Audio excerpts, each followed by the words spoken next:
Dito tayo kapag katulad ng sinabi ko, may isang barangay chairman, bagong-bago, sipag, idealistic,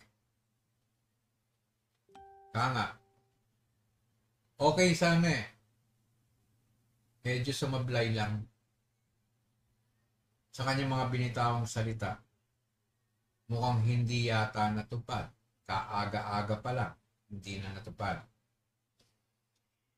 Ano kayang dahilan? Tukuyin na natin yung binanggit niyang public service, availability ng sasakyan, ang kanilang barangay, anytime, as long as available. Sad to say, mismong inyong lingkod ang sumubok na hingi ng kanyang tulong dahil may nangangailangan na constituent niya. Kailangan mailipat ng ospital ng mga oras na yon. Ang katwiran daw, di umano, na nasa barangay, wala raw yung mga ambulansya o kung ano man service nila. Nasa PGH. Correct me if I'm wrong. Ang alam ko, ilan ba ang public service utility vehicle ninyo? Dalawa na yata. May isang bago at isang dati. Ano yung parehong nasa PGH? Sad to say, tumatawag ako sa kapitan na to. Natawagan ko rin ang kanyang sekretaryo. Pero walang sagot. Hindi sinasagot ang tawag ng inyong lingkod. Nag-message din ako regarding dun sa concern. Hindi rin binasa, hindi rin nagre-reply. Anong klaseng public servant to? Sasabihin niya 24/7 nandiyan ang serbisyo ng barangay na maasahan. Anytime tawagan siya pag may kailangan ng kanyang constituent. Eto nga may kailangan ng constituent nyo nung oras na yon, nung gabing yon, kailangan mailipat ang ama niya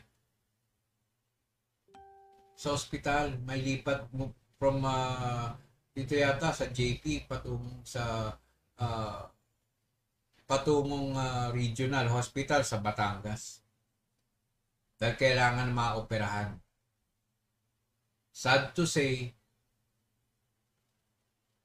walang reply itong si Kapitan. Nakakalungkot.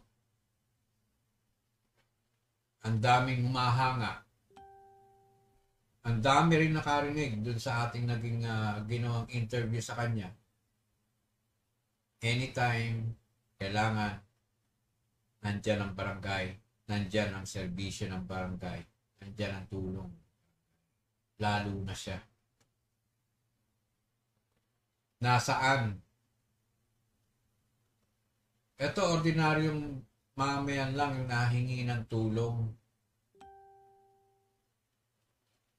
Nung wala siyang mapakiramdam niya, parang pakiramdam niya na hindi siya, ayaw siyang asikasuhin. Kaya siya tumawag sa ating hotline.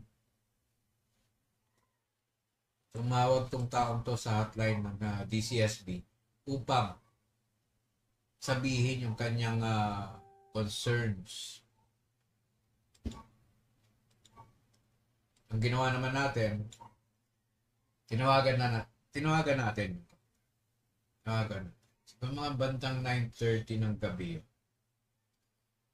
Pati yung sekretaryo niya, tinawagan natin. Walang reply. Hindi sumagot. Pati nga yung message ko hanggang ngayon, hindi pa rin binabasa. So, paano niya malalaman na meron pala siyang mga constituents na nangangailangan ng kanyang tulong? Kailangan ng serbisyo ng barangay. Sayang. Sayang yung mga papuri. Sayang yung mga kaya nga paghanga sa iyong kasipagan, sa iyong pagiging idealistic. mismong inyong lingkod ang naging buhay na saksi na hindi nyo sinasagot yung mga tawag. Hindi nyo binabasa yung messages. Paano nyo malalaman na may concern na pala, emergency case na pala? Hindi ko sinasabing yet to be known kung talagang walang sasakyan, walang service. Pero siguro naman, on your own capacity, bilang kapitan, kaya mong humanap ng paraan para matulungan ang constituents mo. Kaya mo siguro makiusap doon sa ibang kapwa mo kapitan na makahiram ng ambulansya o ng service para lang matugunan yung pangailangan ng inyong constituent. Masabi, ito ay isang isolated case. Bihirang maganap. Pero yung bihirang yon, tumatatak yon. Kumakalat ang mga kwento. Kwentong totoo. Nasaan yung public service? Yung iyong pinagmamalaki na public service. Dapat lalo na doon sa mga kawani ng barangay, mga tanod, sila may napagtanungan ng ganon, walang available. Pagpalagay na natin, walang available na sasakyan ng barangay at nasa mga emergency cases din o importanteng lakad. Dapat ipinaalam sa iyo. Kap, meron tayong ganito, ganyan. Ano ba pwede natin magawa para matulungan? Ganun dapat. I doubt kung ang mga kawani mo ng barangay, ang mga tanod mo ay in-inform ka. O baka nag-inform sa'yo, hindi mo rin sinasagot. Alangan naman ako pa mismo. Alangan naman ang inyong lingkod mismo ang pumunta pa sa inyong bahay at mga to para lang tulungan nyo ang inyong constituents. Ito lang natin, lagi natin tatandaan. Ika nga, may kanya-kanya tayong yabang. May kanya-kanya tayong masasabi. Panindigan natin. Sabihin lang natin yung mga kaya natin gawin. Hindi yun dahil ng bobola lang tayo.